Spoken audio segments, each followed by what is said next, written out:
remercie les membres ici présents. Je remercie également les invités qui ont répondu. Au titre de l'Assemblée de la Polynésie française, nous avons toujours et encore, et merci encore M. Léonté Fau, chargé de mission.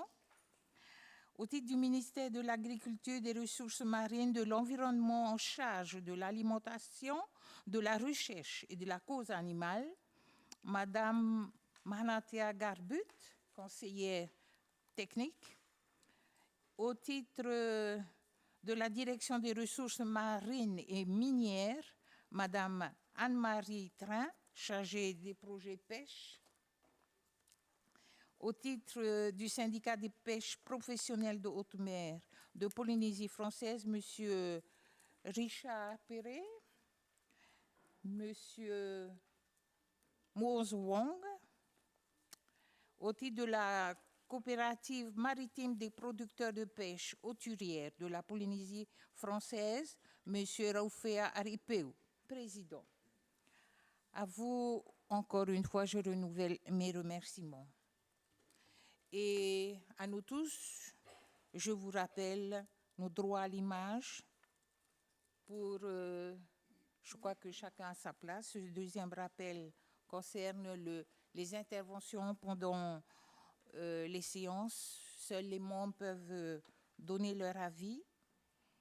Et aux membres particulièrement, le CISEC est un lieu privilégié d'échange et de dialogue constructif entre les représentants de la société civile organisée. Dans ce cadre, j'aimerais rappeler à l'ensemble de nos membres les termes de notre charte de bonne conduite. Avant d'entamer notre séance, je souhaite la bienvenue à notre nouveau membre qui complète notre CISEC, désigné au titre de l'Open au sein du Collège du développement, Madame Anne-Sophie Bonat. Merci. Anne est là. Je nous souhaite de belles coopérations dans le cadre de nos études actuelles et à venir. Bienvenue encore parmi nous. L'ordre de jour que nous avons préparé concerne 2 points. D'abord, l'étude avant adoption du projet d'avis sur un projet de loi du pays portant dispositions relatives aux marins pêcheurs en matière de droit du travail et de protection sociale. Et ensuite, s'il y a des questions diverses, nous essaierons d'y répondre. En première partie, donc, étude avant adoption du projet d'avis sur un projet de loi du pays portant dispositions relatives aux marins pêcheurs en matière de droit du travail et de protection sociale. J'invite les rapporteurs, Madame Lucie Tifna et Monsieur Makalio Folitou, à me rejoindre en tribune et à donner lecture du projet d'avis.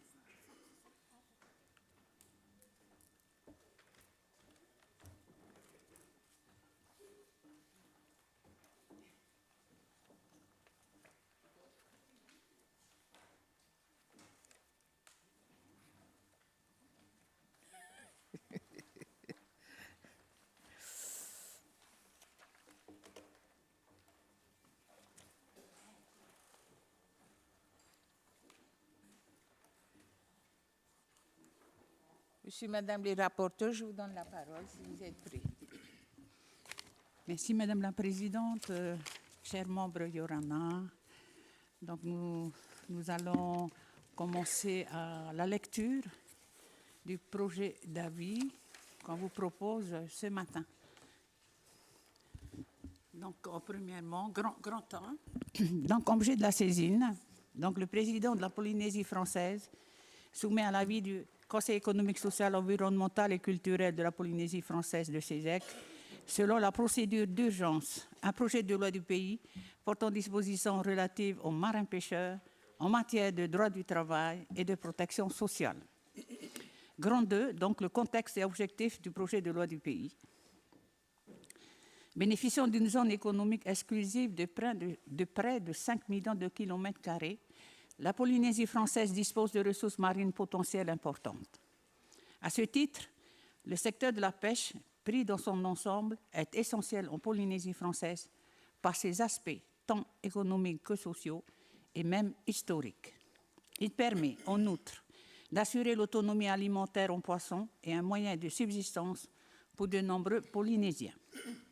La pêche hauturière présente de nombreuses particularités qui expliquent la création d'un statut spécifique aux marins qui exercent leur activité dans les conditions sans commune mesure avec le salariat traditionnel, donc le travail en mer, la durée d'éloignement du foyer, pénibilité, rémunération dépendant des résultats des pêches, formation nécessaire, prise de congé, etc. Le statut particulier a été mis en œuvre par la loi du pays numéro 2013-2 du 14 janvier 2013. Cette loi fixait pour une durée transitoire de 10 ans l'assiette des cotisations dues au titre du régime de retraite sur le salaire minimum interprofessionnel garanti, le SMIG, et celle due au titre des autres régimes sur le salaire plancher pêche. Le CESEC rappelle qu'il a rendu un avis le 21 novembre 2023 sur un projet de loi du pays relative à la modification de la loi du pays numéro 2013-2 du 14 janvier 2013 portant dispositions diverses applicables aux marins-pêcheurs. Ce projet prorogeait jusqu'au 30 juin 2024 les règles particulières aux cotisations sociales spécifiques des employeurs et salariés. Le CESEC espérait alors que le délai de 6 mois serait suffisant, le dispositif ayant déjà été renouvelé une fois. Lors de son adoption, la loi a finalement étendu la prorogation jusqu'au 31 décembre 2024. À l'approche du terme de ces mesures particulières, au regard du bilan des évolutions successives et après de nombreuses réunions avec les intervenants concernés, tant du côté de la collectivité que du côté des employeurs et salariés, il est indispensable de faire évoluer le statut du marin-pêcheur. Le présent projet de loi du pays, plus large dans ses effets que celui présenté à l'institution en novembre 2023, modifie le Code du travail et, d'autre part, crée un régime de protection sociale spécifique. Grand 3, observations et recommandations.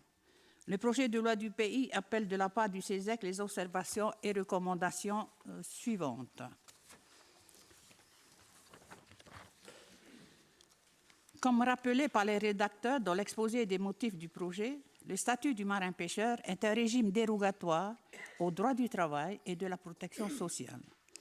Il a notamment pour objectif de permettre aux pêcheurs professionnels d'accéder au statut protecteur du salariat et, malgré les spécificités de leur métier, de bénéficier d'un contrat de travail, d'une couverture sociale et d'un régime de retraite. Donc, grand 3-1 sur l'évolution du Code du travail. Selon l'évaluation de l'impact socio-économique du dispositif relatif au statut du marin-pêcheur présenté, la mise en place du statut a permis une contractualisation importante des emplois au vu de l'évolution en hausse constante du nombre de salariés déclarés dans le secteur marin-pêcheur depuis 2013 et du nombre moyen de salariés actifs. Ainsi, 474 salariés marins-pêcheurs embarqués ont été déclarés à la CPS en 2021 contre 366 en 2013. Grand A sur les conditions d'exercice. Les évolutions proposées concernent le temps de travail, les conditions de mise à disposition, la formation professionnelle et la fixation de la période d'essai. Donc, petit 1, le temps de travail. Dans un premier temps, le projet de loi du pays étend la période d'essai applicable aux marins-pêcheurs à 120 jours calendaires répartis sur 6 mois, contre 60 jours calendaires répartis sur 3 mois actuellement, afin de permettre à l'armateur de s'assurer des capacités des candidats à la profession. Elle permet également à ces derniers de s'assurer que l'activité leur convient. Les dates de début et de fin des campagnes de pêche sont précisées, donc article LP 7523-4 du Code du travail, afin d'éviter toute interprétation litigieuse. De la même manière, il est désormais précisé que les durées des périodes de formation sont prises en compte dans le temps travaillé. Afin de valoriser ces formations, le CESEC recommande que l'application e-Tail permette de lister les marins titulaires des diplômes et formations nécessaires et disponibles à l'embarquement, et ce, afin de faciliter leur embauche à l'issue d'une formation initiale. Elle doit également permettre l'information des formations professionnelles d'un marin-pêcheur pour le valoriser durant sa carrière. Petit 2, la mise à disposition.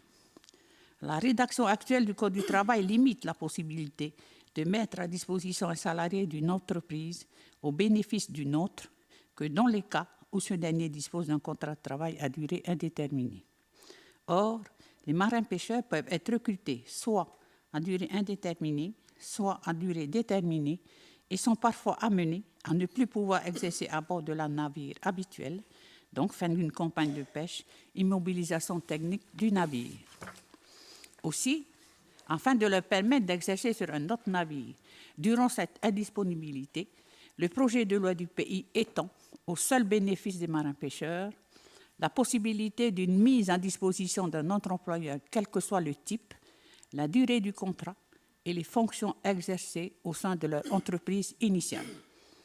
Donc le SESEC considère cette évolution comme bénéfique pour les marins, quel que soit le type de contrat de travail adossé, qui pourront ainsi compléter leur rémunération dans une autre entreprise. Il recommande de s'assurer que les conventions de mise à disposition soient encadrées et contrôlées. Titre 3, la formation professionnelle. Le Code du travail exclut actuellement les employeurs des marins-pêcheurs de l'obligation de cotisation au financement des actions de formation, au même titre que les services et établissements publics de l'État, du pays et des communes, afin de permettre aux salariés du secteur de la pêche de se former de manière efficiente, notamment afin d'accéder à des emplois supérieurs, notamment à ceux de capitaine dont le manque est avéré en Polynésie française. Le projet de loi du pays impose aux employeurs concernés du secteur de la pêche hauturière de cotiser à la formation professionnelle. Cette modification permettra aux marins d'être formés au travers du fonds paritaire de gestion et non plus de payer par eux-mêmes des formations récurrentes et souvent onéreuses au regard de leurs revenus. Le SESEC constate que les employeurs en font part de leur accord et engagent le pays à établir un plan de formation cohérent tenant compte des besoins spécifiques de la filière. Petit 4, les autres évolutions possibles. Des discussions devraient se tenir entre les parties concernées sur les sujets suivants: la représentation du personnel embarqué, la prise en compte des années non couvertes par des cotisations sociales pour la retraite, la reconnaissance de la pénibilité et la question du licenciement économique. B. Sur les conditions de rémunération. 1. La rémunération de base de marin-pêcheur. Le marin-pêcheur est rémunéré sur la base de 2 éléments distincts, la part équipage et la part de pêche. Le principe de la rémunération est basé sur un versement en fonction des résultats des campagnes de pêche.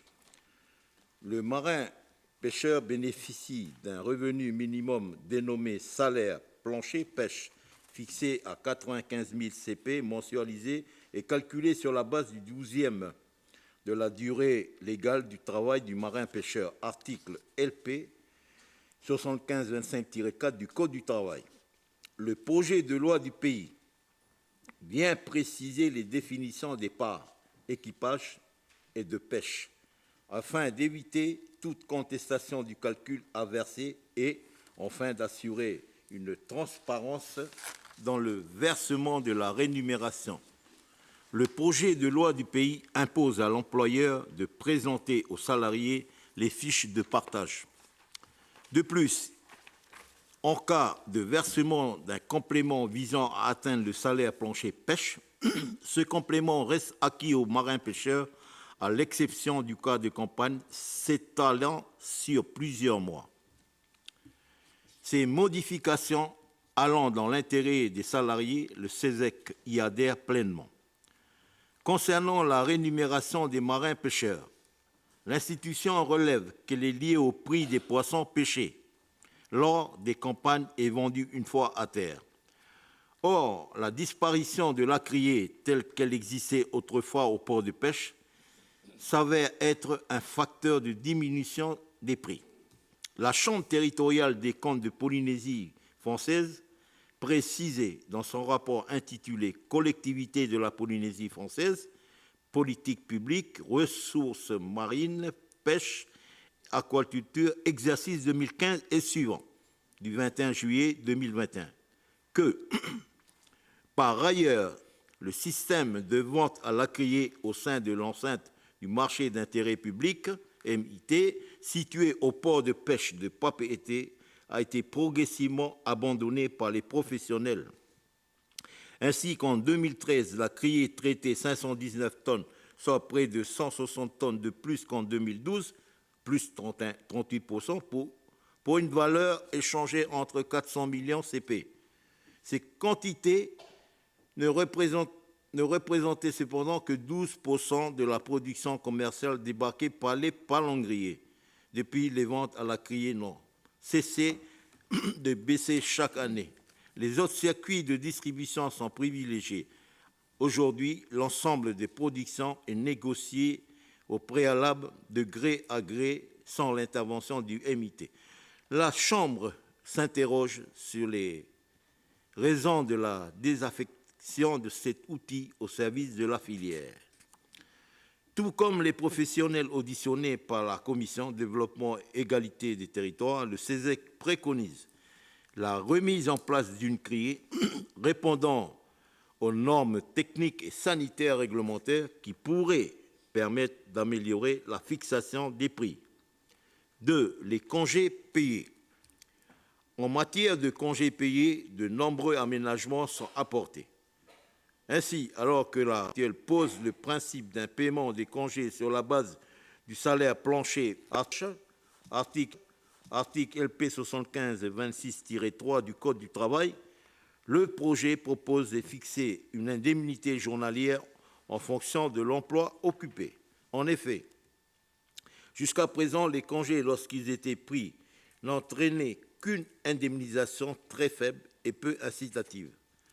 Cette situation avait notamment pour conséquence que les marins-pêcheurs ne prenaient que rarement de congés, ceci ayant pour conséquence d'augmenter la fatigue et les risques subséquents qui pourraient en découler. Ainsi, à compter de la mise en œuvre du présent projet de loi, les congés pris seront indemnisés journalièrement selon un pourcentage défini proportionnellement à un barème correspondant à la rémunération moyenne de chaque catégorie, soit 5 773 francs CP pour un marin pêcheur, 6 667 francs CP pour un mécanicien, 10 000 francs CP pour un capitaine. Des règles sont également fixées pour éviter les cumuls et dans le cas des événements familiaux qui, en raison des conditions d'activité en mer, pourront être pris en dehors des 8 jours prévus par le Code du travail. Dans l'intérêt des salariés et de leur sécurité, le CESEC considère ces évolutions nécessaires. D'une manière générale, le CESEC insiste sur la nécessité de professionnaliser le secteur en incitant les jeunes Polynésiens à s'orienter vers les filières maritimes. L'institution plaide pour que les élèves du centre de formation au métier de la mer puissent accomplir leur stage sous convention en cours de scolarité. De la même manière, le CESEC rappelle sa volonté de créer un lycée de la mer, à l'instar du lycée hôtelier ou du lycée agricole, afin de former la plupart des métiers de la mer, qu'il s'agisse des marins, des électriciens, des frigoristes, des mécaniciens et de remettre en service un navire-école. Il encourage le pays à remettre également en activité le Faletautai qui existait sous l'égide de la Chambre de commerce, d'industrie, des services et des métiers. Grand 3-2 sur les règles de cotisation sociale. Pour rappel, la réglementation actuelle a distingué les cotisations dues au titre de l'assurance maladie-invalidité, qui sont assises sur les salaires planchers pêche et celles dues au titre de la retraite assise sur le salaire minimum interprofessionnel garanti, le SMIG. Si ces dispositions permettent aux marins-pêcheurs de cotiser aux différents régimes, contrairement à leur situation antérieure, elles entraînaient une augmentation des charges des employeurs. Le pays s'est par ailleurs, lors de l'adoption de la loi du pays de 2013, engagé à prendre sa charge de manière dégressive une partie des cotisations ainsi dues afin de permettre aux salariés et aux employeurs de s'adapter aux nouvelles dispositions. Selon l'évaluation de l'impact socio-économique du dispositif relatif au statut du marin-pêcheur présentés entre 2012 et 2021. 525 millions de francs CP de cotisations ont été pris en charge par le pays, pour 855 millions de francs CP pris en charge par les amateurs. Cette prise en charge par la collectivité représentait en 2021 8% du montant total des cotisations sociales émises par la Caisse de prévoyance sociale contre 71% en 2013. Le pays fait le constat que l'application du droit commun aux marins-pêcheurs serait préjudiciable tant aux salariés qu'aux employeurs. Ainsi, le régime commun coûterait selon lui environ 1,5 million de francs CP par an, en plus pour un emploi de capitaine et près de 350 000 francs par an pour un marin. Ces augmentations auraient nécessairement pour corollaire une augmentation des prix de vente des poissons et donc une nouvelle augmentation du coût de la vie, voire une remise en cause du modèle économique des armateurs. Afin de maintenir le pouvoir d'achat des salariés tout en palliant le risque immédiat d'inflation sur les prix des produits pêchés, les parties ont décidé de modifier l'assiette de cotisation tout en maintenant un accompagnement dégressif du pays. Cet accord a pour objet d'asseoir des cotisations au titre de l'assurance maladie invalidité et de la retraite, le SMIC, jusqu'au 1er juin 2025, de les asseoir sur la rémunération perçue par le salarié dans la limite de plafond respectivement fixée à 200 000, 300 000 et 400 000 francs CP selon l'emploi exercé, de maintenir un accompagnement du pays dégressif selon un échéancier qui portera sur la seule part des revenus dépassant le SMIC, et ce jusqu'au 31 décembre 2034. Cet accompagnement est conditionné par la fourniture par les amateurs des justificatifs financiers et le coût pour la collectivité est estimé à 1,3 milliard de francs CP sur une période de 10 ans. Le CESEC constate que ces modifications de la détermination des bases de cotisation sociale vont dans l'intérêt des salariés. Elles réduisent les inégalités vis-à-vis des salariés à terre et l'institution ne peut que les soutenir. Alors, grand 4, donc, conclusion. Le CESEC reconnaît que le métier de marin-pêcheur présente des caractéristiques spécifiques qui imposent des dérogations au statut général des salariés. L'importance du secteur de la pêche pour la Polynésie française, tant historiquement qu'économiquement, nécessite que la profession soit encadrée, encouragée et que les acteurs du secteur soient accompagnés. Le statut mis en place en 2013 a permis une meilleure sécurisation des conditions de travail et une meilleure reconnaissance de la profession. Le nouveau statut posé par le présent projet de loi du pays, issu d'un consensus suffisamment rare pour être relevé entre les employeurs, les employés et le pays, apporte des évolutions sur le statut des marins-pêcheurs qui assurent une sécurisation de la profession tout en garantissant une meilleure équité sociale vis-à-vis des salariés à terre. Pour autant, l'institution est consciente que d'autres difficultés liées tant à la profession elle-même qu'au secteur de la pêche doivent encore être améliorées. Les parties en ont convenu et d'autres textes viendront apporter de nouveaux aménagements. Il en est notamment ainsi concernant la représentation des salariés, la question du licenciement économique ou celle de la pénibilité du travail, ainsi que le statut du marin côtier.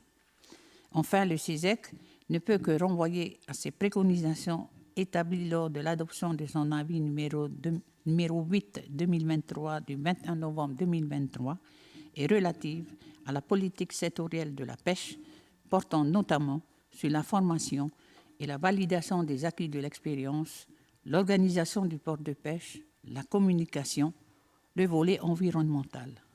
Ainsi, au regard des observations qui précèdent, le Conseil économique, social, environnemental et culturel émet un avis favorable au projet de loi du pays portant dispositions relatives aux marins-pêcheurs en matière de droit du travail et de protection sociale. Merci. Merci bien, Madame et Monsieur le rapporteur. Donc, Mesdames et Messieurs les membres, j'ouvre la discussion générale. Je vous laisse la parole. Si vous avez des avis, des questions à poser.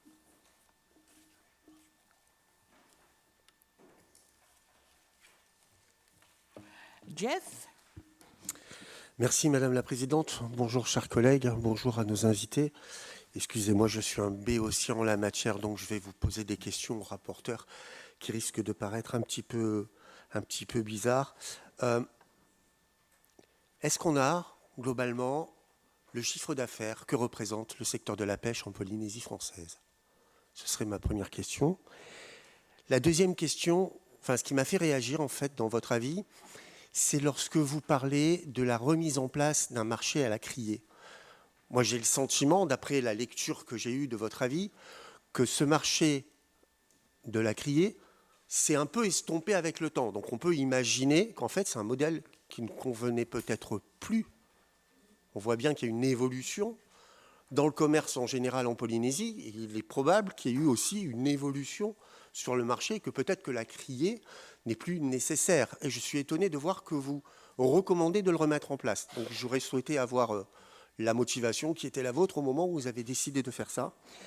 Et puis, si je peux avoir aussi une information sur le Whare Tautei, parce que je ne sais pas ce que c'est, et je vois que vous préconisez sa remise en place, et j'aurais souhaité savoir ce que c'est. Voilà, si vous pouvez répondre à ces 3 questions, je vous en serai reconnaissant. Merci à vous.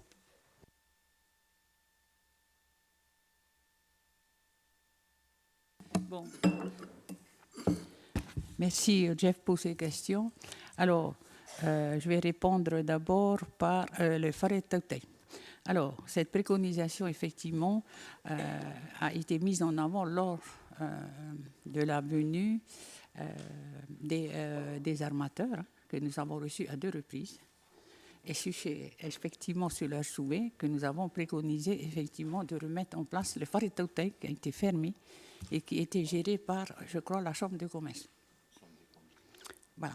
Et en fait, ce sont des petites structures qui permettaient effectivement au monde des pêcheurs de se retrouver et d'échanger. Donc, on ne sait pas pour quelles raisons ils ont été fermés. Donc, en fait, ce n'est pas le souhait de l'institution, ce sont des armateurs qui ont été reçus, qui nous ont fait part, effectivement, de ce souhait. Donc, nous avons repris dans notre avis. Voilà, ça c'est sur le Whare Tautei. Alors, la deuxième question, c'était quoi? Rappelle-moi. Il y avait le chiffre d'affaires et le marché à la criée. La criée, effectivement, bon, parce que nous avons reçu des armateurs à 2 reprises sur 2 séances différentes.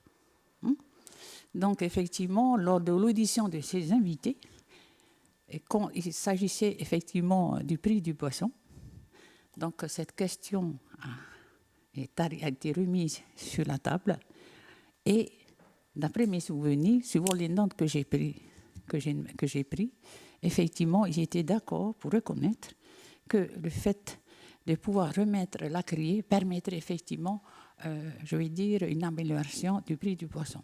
Parce qu'en fait, aujourd'hui, c'est le problème, c'est le prix du poisson. Donc, ces mesures, vous avez bien compris qu'il y a un accommodement du pays déjà pour la prise en charge des cotisations, une partie des cotisations sociales, parce qu'il y a eu une étude qui a été faite, qu'effectivement, si le prix du poisson venait à être amélioré, celui-ci permettrait effectivement aux armateurs de pouvoir s'acquitter effectivement du lait du pays, ce qui n'est pas le cas aujourd'hui. Donc, je ne suis pas au courant des motifs qui ont effectivement amené à ce que la criée soit fermée. Moi-même, voilà. Donc, effectivement, mais le souhait, effectivement, du monde de la pêche, c'est de réouvrir une criée, mais attention aux règles, enfin aux normes, parce que c'est ce qui pêche aujourd'hui. C'est qu'effectivement, la criée, les établissements, les infrastructures ne permettent pas aujourd'hui d'accueillir effectivement la criée en tant que criée telle qu'on souhaiterait voir installée dans notre pays. Donc, en fait, c'est ça. Donc, les armateurs, hein, il me semble, sont d'accord, tous unanimes, de dire il faudrait peut-être installer une criée, remettre la criée, mais à des conditions. Hein. Donc, ça voudrait dire qu'il faudrait des investissements. Il faut effectivement que le pays accepte, hein, je pense, hein, de mettre de l'argent encore pour pouvoir effectivement rénover toutes les infrastructures au port de pêche qui aujourd'hui commence, à mon avis, à mon humble avis, hein, de ne plus pouvoir accueillir dans de bonnes conditions effectivement cette criée. Donc voilà. Donc ça, ce sont les éléments que nous avons récoltés lors des auditions de nos invités. Alors sur effectivement le chiffre d'affaires, alors là tu me poses une colle. Je t'avouerai, je n'ai pas dit de bêtises. Hein.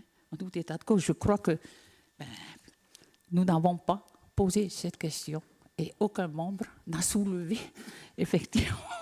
Donc voilà, je t'avouerai, je n'ai pas la réponse. Voilà. C'est peut-être un tort, mais moi je vais être honnête. Hein. Cette question n'a pas été posée et n'a pas été soulevée. Voilà. Voilà pour les 3 premières questions.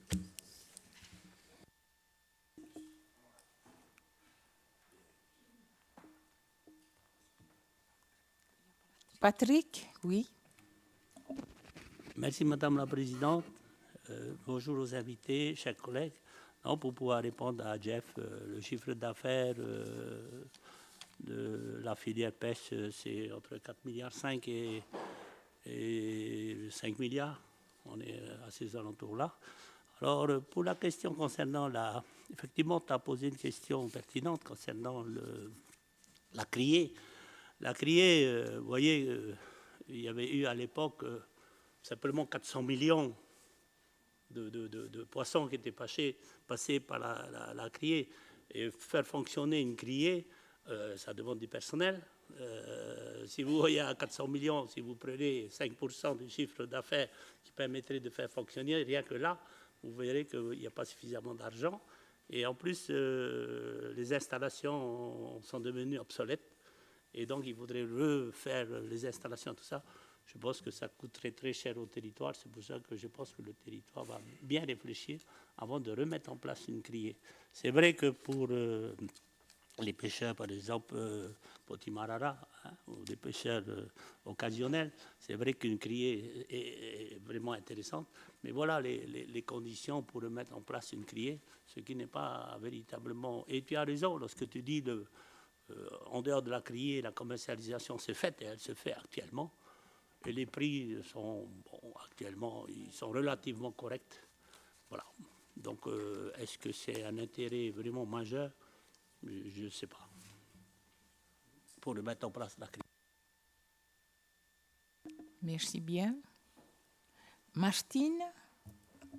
Merci Madame la Présidente. Bonjour à tous, bonjour à nos invités. Alors, je n'ai pas fait partie de cette commission. J'ai juste 2 questions. Quelle est la part de la pêche dédiée à la consommation locale et quelle est la part dédiée à l'export? Et est-ce qu'il y a une différence de prix au kilo, bien entendu, sur le prix vendu pour la part locale et celle dédiée à l'export? Merci.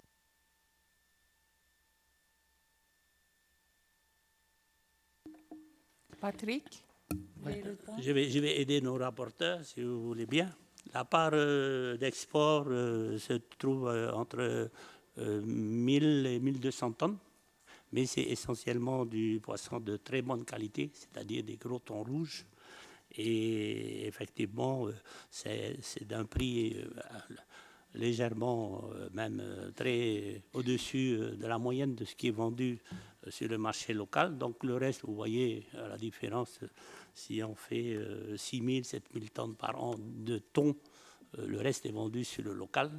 Et voilà les 2 chiffres. Effectivement, lorsque vous expédiez du poisson vers l'extérieur, le prix est nettement supérieur.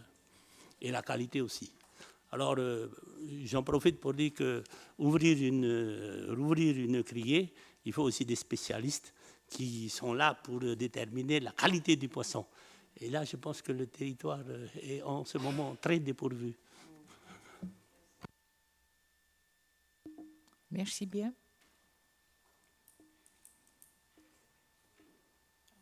D'autres questions, Mona?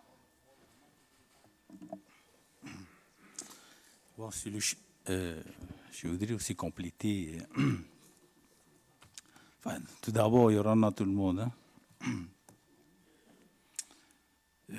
Pour la criée, bon, j'étais un des armateurs les plus concernés parce que je travaillais beaucoup avec la criée pour la seule raison pour qu'il y ait une transparence des prix au port de pêche. À partir de la criée, les ventes ont de gré à gré se calaient. Et c'est pour ça que, bon, certains armateurs, ils ont émis le souhait de remettre en place une criée. Mais pas n'importe quelle criée, notamment sur les thons rouges et les divers. Parce que, aussi, si on met toutes les espèces dans la criée, le thon blanc qu'on pêche à 60% en moyenne sur notre cargaison, ben on n'a plus de bac, on n'a pas assez de bac, on n'a pas assez de place. Parce que la flottille a évolué en nombre et donc les installations ne sont plus adaptées à la production. Donc la S3P devrait investir dans des outils, agrandir les salles, remettre aux normes européennes. Actuellement, nous avons perdu l'agrément européen au niveau de la criée. Et c'est un souci, on ne peut plus exporter en Europe. Enfin, un petit souci, parce qu'on n'exporte pas beaucoup en Europe. Hein. Nos marchés exportation vont plutôt aux États-Unis. Donc, ça ne freine pas l'export aux États-Unis. Donc, la criée, pour nous, c'est plutôt pour avoir un prix pour se caler, plus de transparence et aussi permettre peut-être à des jeunes Polynésiens de prendre une patente en tant que mareyeurs parce qu'ils auront l'accès aux produits. Parce que pour avoir des contrats de gré à gré avec des bateaux, il faut d'abord avoir une bonne condition financière. Ce n'est pas donné à tout le monde. Donc là, du coup, on ferme l'évolution du nombre de mareyeurs. La criée va peut-être ouvrir à des nouveaux marieurs. Mais une criée, il faut aussi des conditions financières bien préétablies, les délais de règlement. C'est ce qui pêchait aussi dans la criée quand elle était ouverte. On n'a pas, nous, armateurs, lorsqu'on mettait notre poisson à la criée, on n'a pas les moyens de courir après le marieur. D'autant plus que ce marieur, ce n'est pas moi qui l'ai choisi, c'est la criée. Donc, quand le marieur était en difficulté de paiement, et quand on me dit à moi ou à mon ami Rofia, c'est à vous d'aller récupérer les encaissements, je regrette. C'est de la responsabilité de la S3P. Normalement, il devrait mettre en place des conditions financières bien strictes, en garantie de paiement, garantie de bancaire. Ce n'est pas à l'armateur. Parce que nous, on a d'autres choses à faire, on avitaille d'autres bateaux. Et du coup, la criée était trop petite pour la production. Pas de place, pas de bac. Et du coup, la vente de gré à gré est venue d'elle-même. Mais cela n'empêche pas à la S3P d'organiser une vente en gros, où le service d'hygiène pourra contrôler au hasard, selon le principe de HACCP, si le poisson est à bonne température. Actuellement, le service d'hygiène opère au cul du bateau et parfois même dans nos cales. Je n'ai jamais vu ça dans le monde. Hein. Le service d'hygiène doit opérer dans une salle aux normes. Donc il y a tout ça à régler. Bref, il faut vous dire que remettre la criée, je l'ai dit en commission, dans l'état actuel des choses, ça va nous coûter de l'argent, ça va nous coûter en formation, parce que notre grading, ce qui a suivi une formation auprès de la SPC de Nouméa, formation de qualité technique japonaise, bon, il est parti à la retraite. Mais ne vous inquiétez pas, hein. Les mariés, ils ont leur propre gradeur qui viennent à la criée et ils savent choisir. Donc, dans ce souci d'ouverture de la criée, si demain on remettrait la criée, il faut plus de transparence de prix et mettre tous les volumes. Moi, je propose une criée et une vente en gros à côté pour les tomblons. C'est ce que je propose. Concernant le Faritaute, c'était une bonne idée. Un centre de formation pour les marins-pêcheurs. Ça leur permettait de compléter leur manque en matière de sécurité, en matière de protection sociale, en matière de traitement de poissons. Je peux vous dire que la plupart qui ont fait le Faritaute à l'époque, nombreux sont devenus capitaines aujourd'hui. Donc, au vu de ce constat, nous, armateurs, on pense que c'est une bonne idée de remettre le Faritaute. Parce qu'à l'heure actuelle, les marins-pêcheurs qui montent sur nos bateaux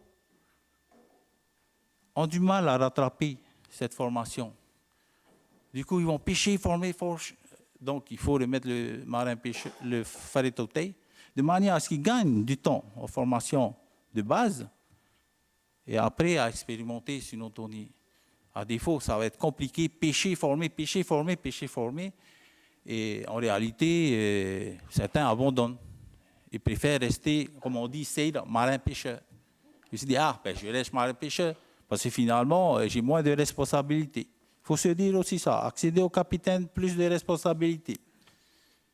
Il y a tout ça que nous gérons et on demande le soutien du pays, notamment en matière de formation. Sur le chiffre d'affaires, Patrick a raison, 4,5 milliards. Et pour l'export, 1200 tonnes. Alors l'export, principalement pour les États-Unis. Parce qu'on peut exporter au Japon, vu le niveau de qualité qu'ils demandent pour nos produits, c'est compliqué. C'est compliqué parce que, à bord, on n'a pas suffisamment de place, on n'a pas suffisamment de gars formés à la conservation. Il faudrait qu'on fasse des modifications à l'avenir, si on peut parler, de manière à améliorer nos conditions de stockage pour pouvoir atteindre la qualité du Japon. Donc, le marché Japon est un peu restreint pour nous, fermé. Donc, par contre, les États-Unis, ils nous ouvrent. Voilà un peu ce que je peux donner comme réflexion pour compléter. Merci, Madame la Présidente. Merci bien, Madame Martine. Oui, merci, Madame la Présidente. Monsieur Mamadou Ayahoutapou, j'aurais une question à ce moment-là pour vous. Est-ce que ce que vous voulez dire par là, ce serait que si on arrivait à pouvoir avoir cette qualité-là, enfin dire au niveau des experts, pour la vente vers le Japon, où ils ont peut-être des normes plus strictes, est-ce que vous voulez dire par là que si on atteignait ce niveau, on pourrait se doter de plus de bateaux pour pêcher plus? Est-ce que c'est dans ce sens-là?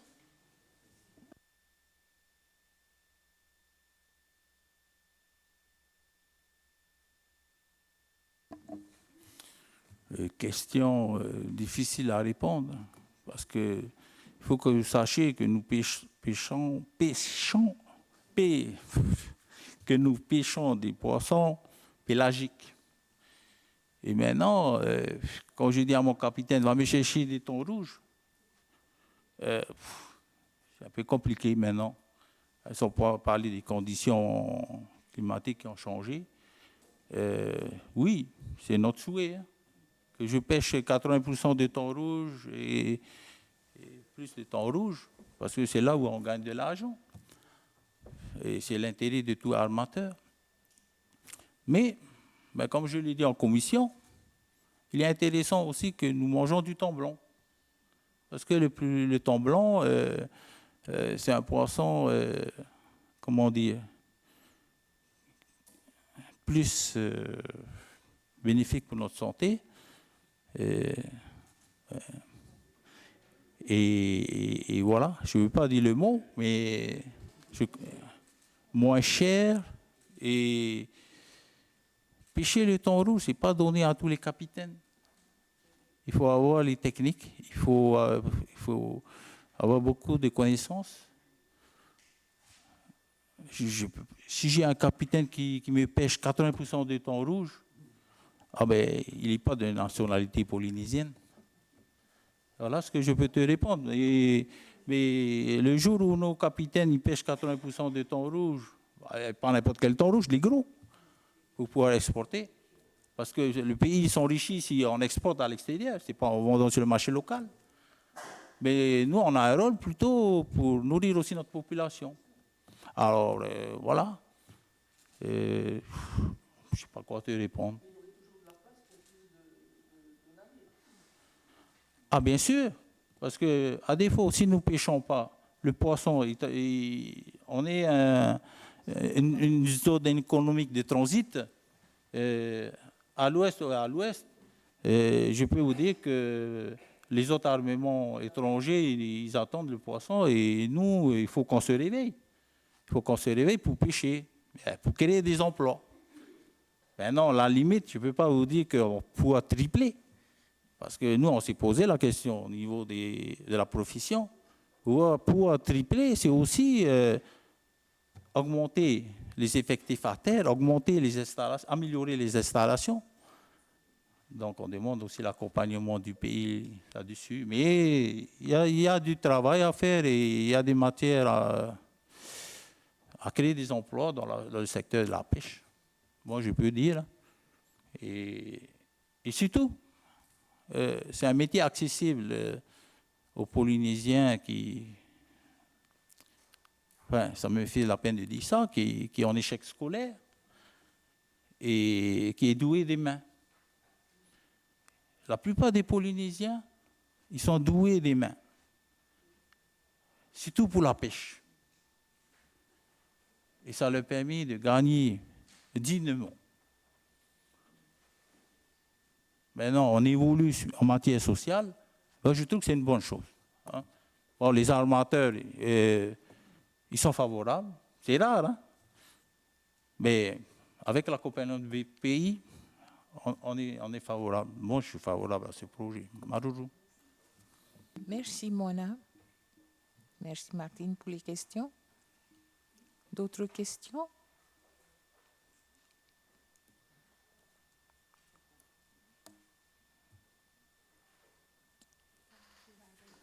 Okay. Avaiki, oui. Merci.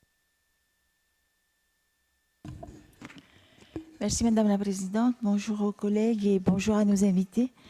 De notre côté, nous sommes également favorables à cet avis, mais en revanche, on avait juste une question par rapport aux explications qu'on pourrait donner aux membres de la commission éducation-emploi sur l'attribution en fait de ce dossier à la commission développement et c'est quoi?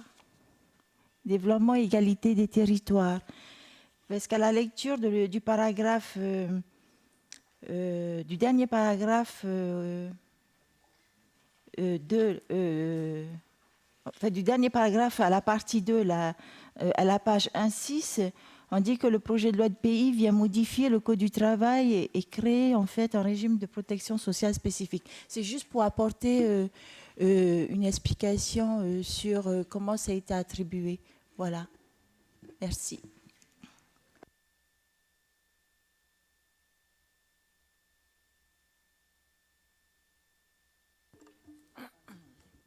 Je vais me permettre de répondre à cette question. Comme vous le savez tous, à chaque fois que le CESEC reçoit un projet de texte quelconque, il est transmis directement au bureau, aux membres du bureau ensuite de voir à quelle commission est attribuée l'étude de la saisine en question. Dans le cas présent, pour les marins-pêcheurs, c'est vrai qu'elle pouvait concerner plusieurs commissions et c'est pour ça qu'en fait, on a laissé à la majorité des membres du bureau le droit de choisir à laquelle ils souhaitaient confier. Ça pouvait être tout autant la commission développement qui est en charge des ressources primaires que la commission économie pour le côté économique que pour le côté éducation-emploi pour le Code du travail. Voilà.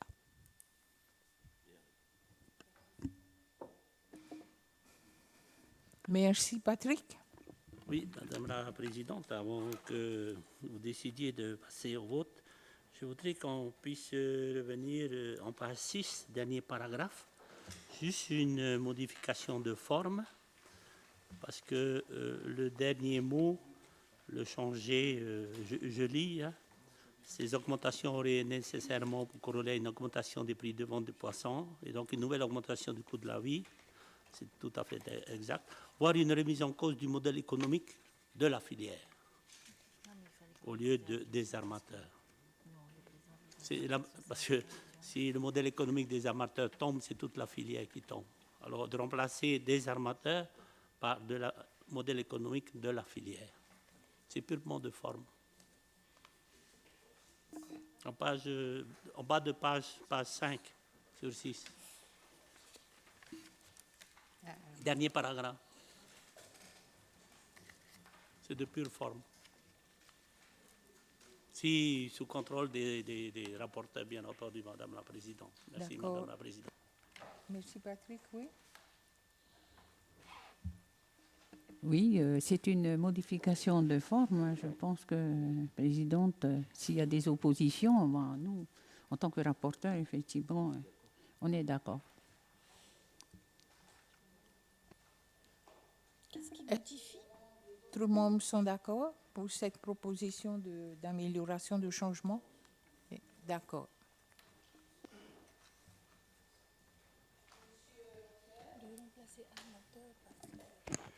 Bonjour chers collègues et bonjour aux invités. Moi je voudrais saluer quand même le fait que les trois intervenants, c'est-à-dire le pays, les armateurs et les représentants donc, des pêcheurs, soient arrivés à ce texte.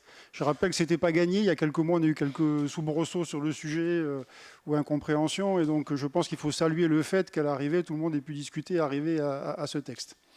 C'est effectivement un secteur pour lequel le Code du travail et la protection sociale s'appliquaient difficilement, mais qui mérite d'être encouragé, soutenu, c'est tout ce qui a été dit dans la conclusion. Je voulais juste faire remarquer qu'il y a d'autres métiers qui sont dans les mêmes genres de contexte, et que notamment au niveau du CESEC, on a fait la remarque sur tous les métiers d'aide à la personne, que ce soit les accueillants familiaux, que ce soit les personnels de certains foyers ou les gens qui interviennent à domicile.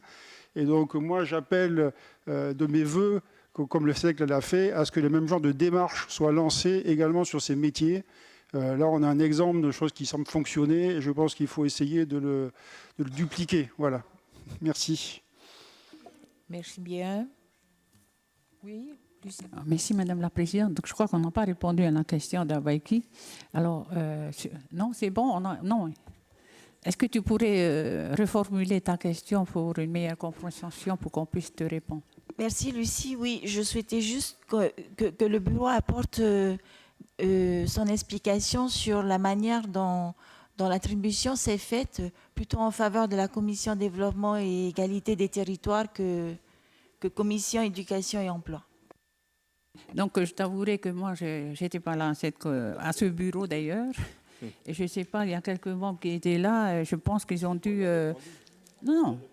Oui, voilà. Non, mais c'est juste... Non, mais je pensais qu'elle voulait des explications sur ce dernier paragraphe.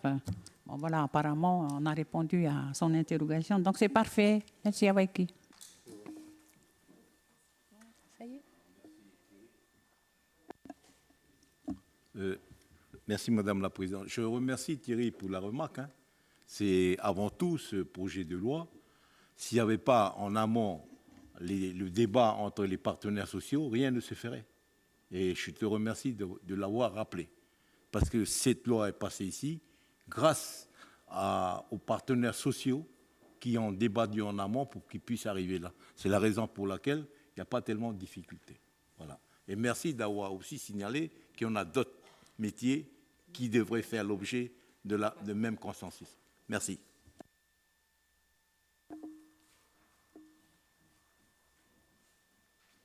D'autres questions? Oui. Pas de questions, Madame la Présidente, mais juste une info pour nos membres concernant effectivement le nombre d'emplois actuellement générés par ce secteur d'activité. Donc, dans notre avis, on a précisé en fin de compte le nombre de personnels qui sont actuellement déclarés. Donc, il faut savoir que ce nombre ne concerne que les marins embarqués. Voilà, les 477. C'est juste ces marins embarqués sur les 80 tonniers. Donc, ça veut dire qu'il y a beaucoup d'autres emplois qui ne... dans toute la filière. Et je ne sais pas, on n'a pas encore collectionné combien on a, mais il y a beaucoup, effectivement, d'emplois induits par, effectivement, cette filière. Donc, les 470 emplois dont il s'agit ne concernent que les marins embarqués à bord des tonniers. Voilà. Donc, ça suppose que, comme l'a rappelé Mona, il y a encore des évolutions possibles de créer des emplois dans cette filière. Merci bien. Raymond. Merci, Présidente. Je voudrais juste faire une remarque et demander à Lucie de répondre, parce que ce qui nous a été dit aussi, c'est que tout n'est pas résolu dans ce projet de loi de pays, mais qu'il y a eu des protocoles d'accord qui ont été signés concernant d'autres sujets, mais qui concernent aussi la pêche hauturière. Est-ce que tu pourrais en parler un petit peu, Lucie? Sur le prix du carburant, sur d'autres questions, par exemple. Merci. Et merci, Madame Raoul, pour cette question. Effectivement, donc, M. Mousset l'a rappelé, donc, ce texte est arrivé au CESEC très tardivement, d'où la saisine de notre institution en urgence, parce que parallèlement à cela, il y a eu des discussions qui se sont tenues pendant des semaines entières pour permettre effectivement de trouver un consensus. Donc effectivement, il y a eu des discussions, il y a eu un protocole d'accord général qui a été signé entre le gouvernement, donc le ministre en charge de ce secteur, M. Thierry, et les syndicats de salariés et les armateurs, donc les divers syndicats d'armateurs. Oui. Donc effectivement, il y a d'autres engagements qui ont été pris, d'où cet accord, effectivement, puisque vous avez bien compris qu'au niveau des congés, actuellement, c'est compliqué. Il faut comprendre une chose, les armateurs, pour qu'ils acceptent de pouvoir rémunérer les congés payés et permettre aux marins de pouvoir effectivement se reposer pour éviter les accidents du travail. Donc c'est un surcoût pour les armements, les congés payés. Donc ce qui est proposé par le texte de l'accord, c'est de trouver des plafonds qui pouvaient convenir aux salariés et aux armateurs avec un accompagnement du pays sur la partie qui n'est pas prise en charge par les armateurs. Donc aujourd'hui, c'est un effort. D'habitude, je ne soutiens pas forcément les employeurs, mais force est de constater qu'il y a un effort conséquent. Non, il faut reconnaître. Donc, avant, la situation que les marins avaient avant, non, ça n'a aucune... Il n'y a pas de comparaison possible. Demain, ils vont prendre des congés. En plus, il y a effectivement des événements, des congés pour événements familiaux, parce qu'actuellement, le Code du travail, il faut prendre dans les 8 jours qui entourent l'événement. Quand ils sont en mer, ils partent pour presque un mois de campagne, pour certains, 15 jours, 3 semaines, ils ne peuvent pas être là pour bénéficier de ces congés spéciaux, on va dire événements familiaux. Aujourd'hui, on vient rectifier ça et on permet effectivement aux marins de pouvoir en bénéficier, même s'ils n'étaient pas là. Ils dépassent la durée, les 8 jours. Donc c'est quand même, il y a quand même beaucoup d'avancées et ça a un coût pour les armateurs.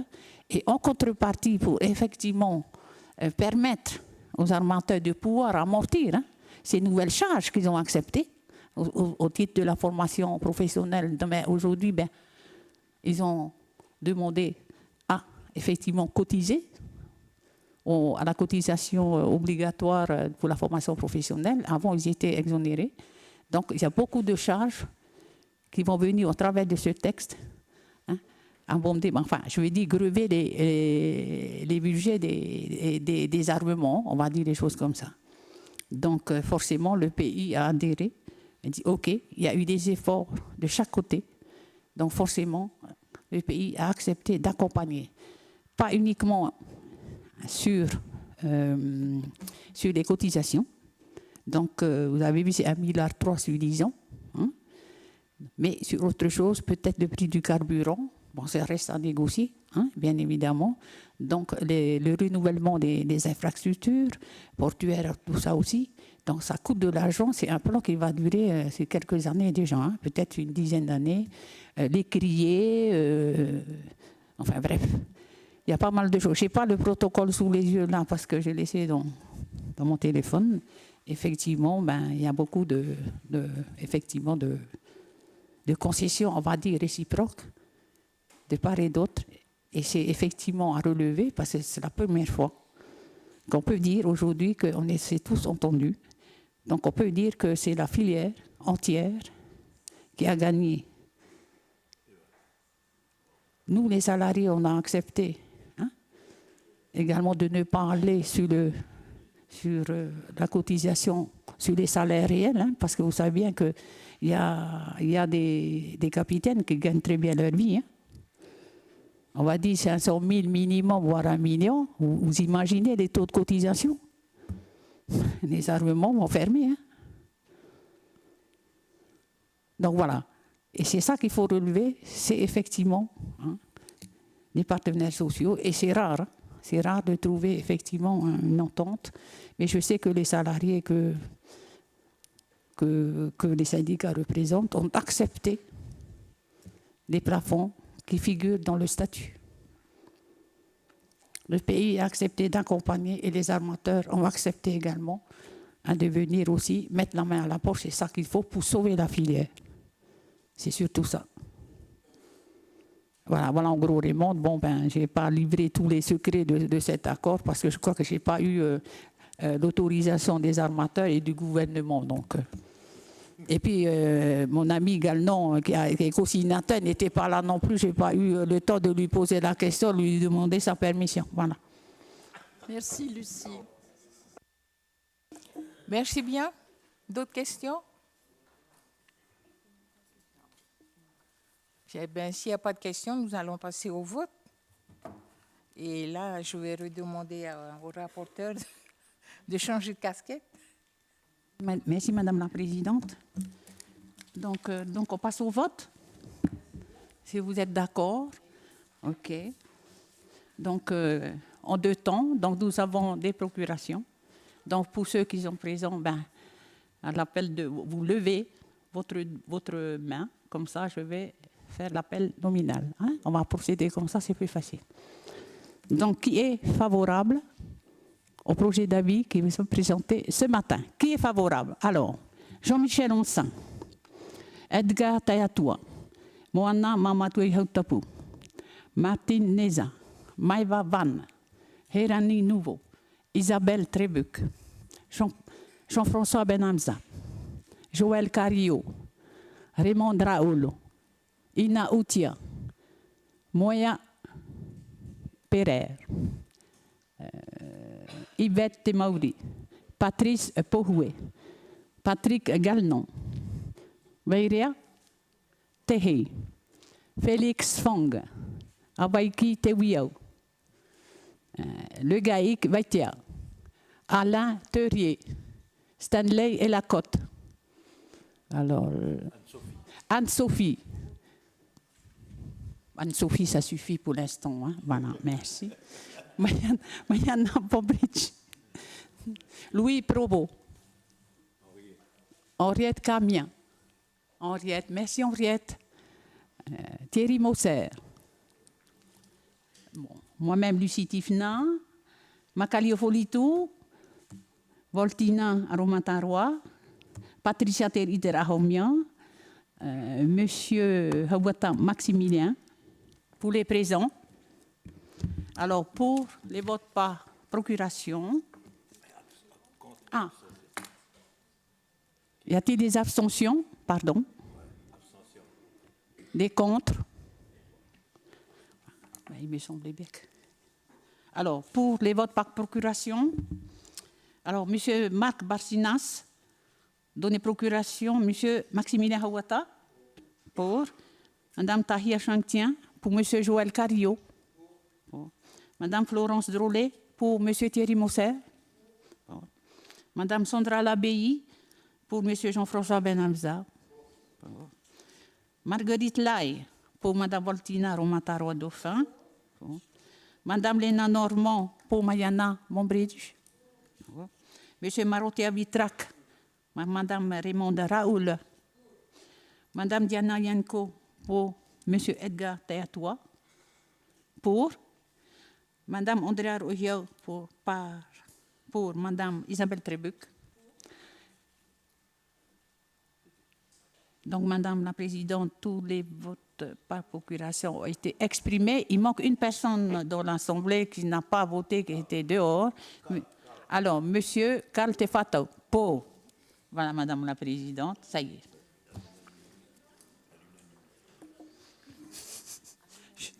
Donc, nous avons voté pour à l'unanimité, 41 voix. Ah, merci.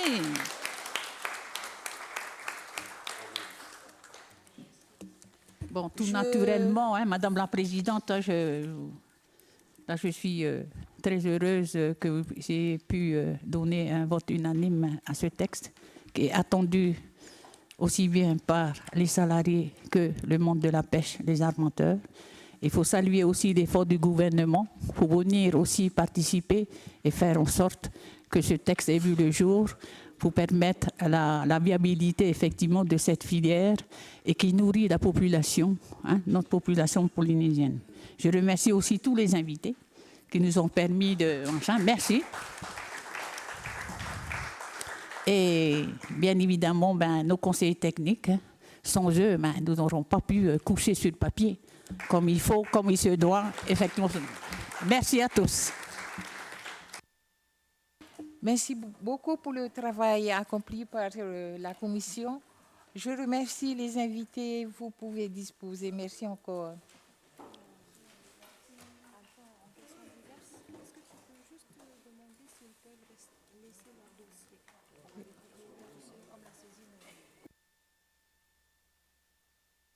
Pour les membres en questions diverses,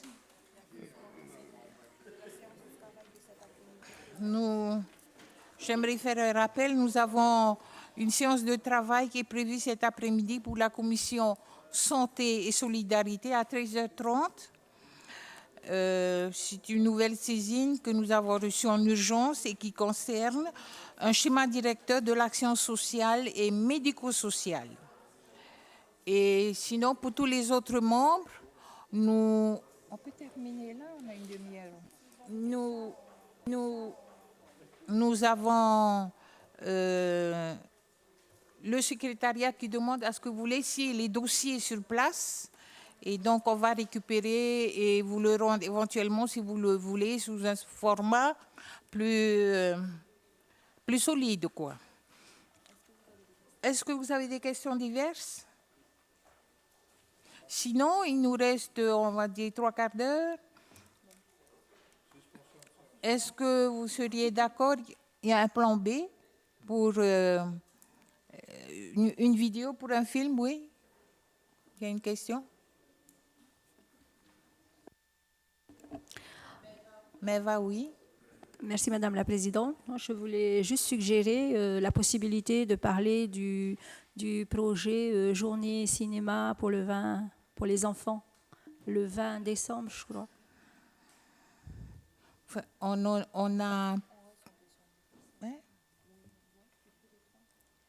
on a plus ou moins élucidé en bureau, mais est-ce que le bureau permet qu'on n'a pas vraiment mis en place, quoi, hein, que l'on propose devant l'Assemblée? Là, c'est pas, on a juste des pistes, mais on n'a pas... Ça se fera. La date, oui, le 20 décembre. Le bureau voulait proposer le 20 décembre la journée de action solidaire, sociale. Comme l'année dernière, nous avions proposé un film aux enfants et nous avions choisi les enfants qui pourraient éventuellement bénéficier, mais on n'a pas encore fixé Voilà. Les grandes lignes sont données, mais est-ce que c'est peut-être un peu tôt? Oui, voilà, on n'a pas... Oui. Comme le disait notre présidente, le format a été plus ou moins approuvé. C'est normalement une sortie cinéma qui est prévue avec les enfants du CESEC et les enfants du personnel, mais également on essayera aussi d'intégrer les enfants défavorisés des quartiers, hein, comme l'année dernière pour le visionnage du film Vaiana 2. Ensuite, on est toujours en fait sur les recherches de devis, des estimations, etc. pour pouvoir peut-être mettre en place également un goûter à l'issue de la séance de projection directement au CESEC, avec les enfants également. Donc, il ne reste plus que ça, il me semble, à caler. Mais vous inquiétez pas, on fera le nécessaire pour se rapprocher de vous, pour pouvoir recenser le nombre d'enfants, le nombre de participants, les accompagnateurs également, hein, qui seront avec les enfants.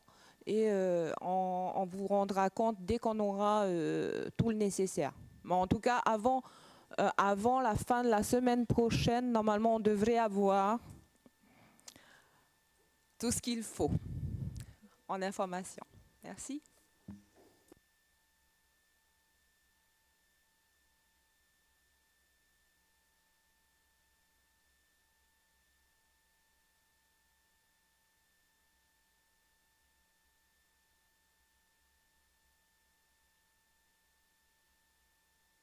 C'est Jeff?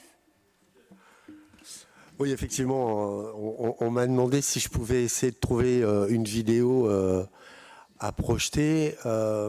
Et de fait, j'avais deux éléments que je comptais vous projeter. Un élément qui permettrait d'expliquer un peu ce qu'est le storytelling, puisque aujourd'hui, dans la communication générale, la publicité, elle a changé de nom. Donc, je ne vais pas refaire un historique de la communication et de la publicité, mais il faut bien comprendre que dans nos pays francophones et plus précisément en Europe, on n'a pas la même vision de la publicité que les anglo-saxons. Et de fait, on a forcément une publicité qui, on va dire, est plus séduisante que arrogante ou que intrusive. Et la raison en est simple, eh bien, c'est la Deuxième Guerre mondiale, puisque on sait bien qu'il y avait de la propagande qui était fortement mise en avant dans les pays européens. Et de fait, cette propagande, ensuite, la publicité a été reconnue un petit peu comme ça. C'est-à-dire que les premiers publicitaires, et je fais référence à un des maîtres de la publicité qui est Jacques Séguéla, le premier livre qu'il a écrit, c'était « Ne dites pas à ma mère que je fais de la publicité, elle me croit pianiste dans un bordel ». Donc ça donne bien la dimension de cette notion de communication qui était extrêmement mal perçue. Et aujourd'hui, en 2025, on a une nouvelle forme de communication qu'on appelle du storytelling, qui permet d'éviter de faire de la communication et de la publicité directe sur un produit. On va utiliser une forme de communication beaucoup plus subtile. On va raconter une histoire, et si c'est possible, une histoire un peu documentaire avec peut-être un chapitre sur un événement historique. On appelle ça la grande histoire et la petite histoire dans la grande histoire. Et cette petite histoire, elle va dévoiler un produit qui est un produit que l'on va essayer de vendre. Voilà. Donc c'est une notion de communication qui est très différente. Donc ça, c'était le premier film que je proposais de vous projeter. C'est un 10 minutes. Et puis le deuxième, c'est une émission que je fais depuis un moment qui s'appelle Acteur Écho. Et donc, on a reçu plein de gens dans cette émission. Habituellement, c'est les chaînes de télévision qui ont la primeur d'avoir des vrais invités. Nous, dans les sociétés de production, je ne dirais pas qu'on a droit au troisième couteau, mais on a rarement des personnes qui ont du poids et qui acceptent de venir se dévoiler face caméra. Et on a eu la chance d'avoir le haut-commissaire qui a accepté une invitation, alors qu'on n'y croyait pas du tout, qui a accepté une invitation, et donc il est venu nous parler de son rôle en tant qu'acteur économique. Hein. Ça n'a aucune aucune notion politique. Hein. C'est vraiment le côté et le poids d'un acteur économique au niveau du pays. Qu'est-ce qu'il fait, qu'est-ce qu'il apporte et à quoi il sert. Et en fait, c'était la première fois qu'on a pu avoir quelqu'un qui, face caméra, nous raconte un petit peu ce qu'il apporte au pays. Et je trouvais que c'était intéressant. J'avais une deuxième invité que je voulais aussi présenter, qui était sur tout ce qui concerne ce qu'on appelle les DRH, les directions des ressources humaines. Et en fait, il y a des gens qui ont décidé de changer cet acronyme et de dire que leur rôle, c'est pas les ressources humaines, c'est rendre heureux. Et donc de voir comment ces gens s'impliquent pour essayer de faire en sorte que les salariés s'épanouissent dans leur travail, et notamment en font du coaching en entreprise. Et c'était aussi une approche que je trouvais intéressante. Voilà. Donc c'était les films que j'avais proposés. Si vous voulez, on peut en regarder un ou on peut en regarder deux. Voilà, c'est des formats courts. C'était pour permettre à tout le monde de ne pas être venu pour rien. Donc voilà. Madame la Présidente, ce qu'on peut faire, c'est peut-être une petite suspension de séance, le temps de mettre en place le matériel et de faire les 2-3 tests qui vont bien. Ça va permettre à chacun de boire un petit café et puis après on se retrouve pour regarder ça. Le temps de préparer, mais lequel des films? Est-ce que vous avez un choix ou on laisse Jeff proposer? Jeff? Ok, le haut commissaire alors? On fait une suspension le temps que Jeff mette les choses en place. Merci. Ils sont des grands enfants.